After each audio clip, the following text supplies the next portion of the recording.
Bref, quand j'ai commencé à reprendre conscience, je savais plus qui j'étais ni où j'étais. J'entendais juste une voix au loin qui disait « Camille, tu m'entends? » J'arrivais pas à répondre, mais je pouvais toujours entendre des bouts de phrases d'une personne qui avait l'air totalement paniquée. Oui, il est tombé dans les marches, il est blessé, il saigne au niveau de la tête.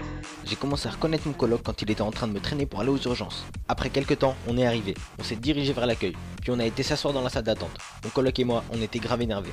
Ah pardon, on était grave énervés parce que 2 minutes plus tôt, en rentrant, il s'était passé ça.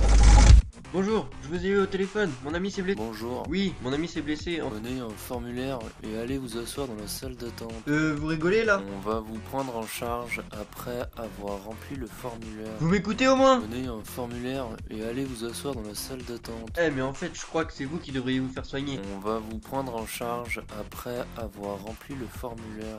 Si j'avais pas été blessé, voilà comment ça serait passé.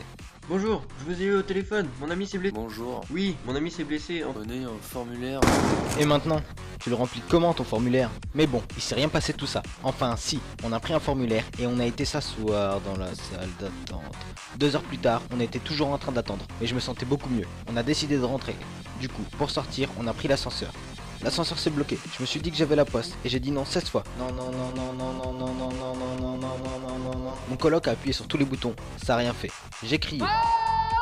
J'ai regardé au plafond s'il y avait une trappe comme dans les films, il y en avait pas. Je me suis dit qu'il pouvait pas nous arriver pire. La lumière s'est éteinte, je me suis dit que c'était carrément la galère. Quand elle s'est rallumée, mon coloc était en train de se... On savait plus quoi faire. Mon coloc, lui, il testait des positions. Accroupi, debout, accroupi, debout, accroupi, debout. À un moment, j'ai même cru que mon coloc avait pété un câble et qu'il était devenu complètement dingue. J'ai entendu une voix. Monsieur! J'ai dit. Eh oh, on est bloqué! Il m'entendait pas. J'ai dit. Allô, on est bloqué! Il m'entendait pas. J'ai dit. On est bloqué, connard! Eh! Il m'entendait. Il a dit. J'arrive dans 1 heure. J'ai dit. Vous rigolez? Il m'a dit. Non, connard! J'ai dit.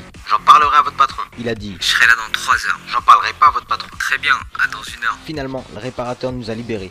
Il m'a fait comprendre qu'il voulait un pourboire. J'ai dit. Connard. Il a dit. Vous savez, il y a une caméra dans l'ascenseur. On a bien réfléchi.